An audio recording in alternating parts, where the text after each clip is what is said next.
Hey, what's up you guys, it's Dorothy and welcome back to my channel. In today's video we're going to go into chapter 1 of Swimsuit by James Patterson and Maxine Petro. I believe that's how you say her name. I'm just going to say Maxine from now on, Maxine P. But let's get right into this video. This video may contain sensitive topics and foul language. If you do not wish to continue, I suggest you click off the video now. You have been warned. Oh, just kidding, this is the prologue, not chapter 1. Prologue. Just the facts. I know things that I don't want to know. A true psychopathic killer is nothing like your everyday garden variety murderer. Not like a hold-up guy who panics and unloads his gun in a hapless liquor store clerk, or a man who bursts into his stockbroker's office and blows his head off. And he's not like a husband who strangles his wife over a real or imagined affair. Psychopaths aren't motivated by love or fear or rage or hatred. They don't feel those emotions. They don't feel anything at all. Trust me on that one. Gacy, Bundy, Dahmer, BTK, and the other all-stars in the Twisted Killer League were detached, driven by sexual pleasure and the thrill of the kill. If you thought you saw remorse in Ted Bundy's eyes after he confessed to killing 30 young women, it was in your own mind, because what distinguishes psychopaths from all other killers is that they don't care at all. Not about their victims' lives, not about their deaths, but psychopaths can pretend to care. They mimic human emotion to pass along among us and to lure their prey closer and closer, and after they've killed it, it's on to the next, and now a better thrill with no boundaries, no taboos, no holds barred. I've been told that it's distracting to be consumed by appetite, and so psychopaths screw up. Sometimes they make a mistake. You may remember back to the spring of 2008 when the swimsuit model Kim McDaniels was abducted from a sandy beach in Hawaii. No ransom demand was ever made. The local cops were slow, arrogant, and clueless, and there were no witnesses or informants who had any idea who had kidnapped that beautiful and talented young woman.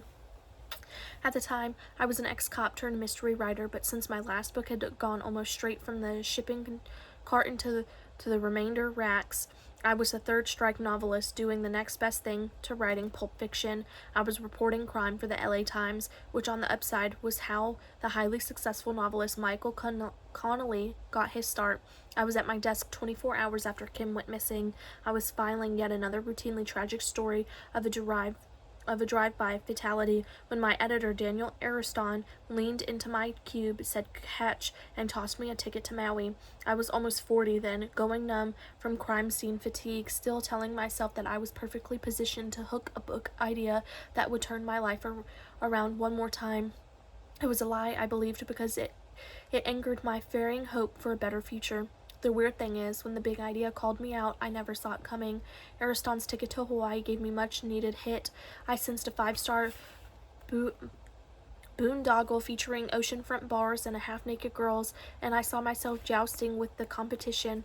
All that, and the LA Times was picking up the tab.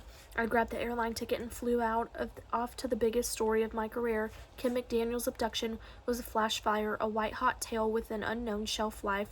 Every news outlet on the planet was already on the story when I joined the gaggle of reporters at the police cordon outside the Whalea Princess.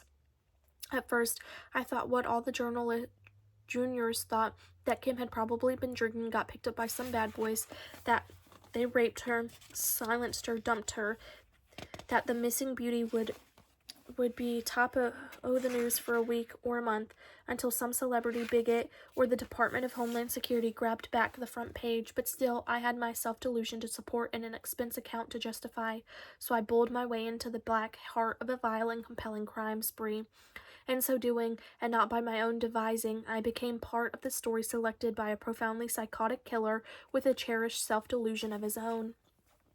The book you hold in your hands is the true story of a skillful, elusive, and the most would say first-rate monster who called himself Henry Benoit.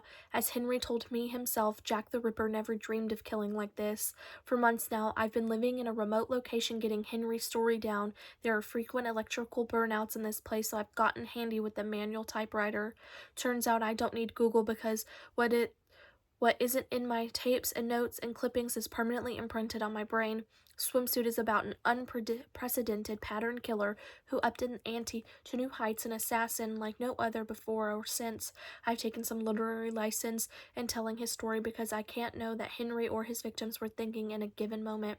Don't worry about that, not even for a second, because what Henry told me in his own words was proven by the facts, and the facts tell the truth, and the truth will blow your mind as it did mine. Benjamin L. Hawkins, May of 2009.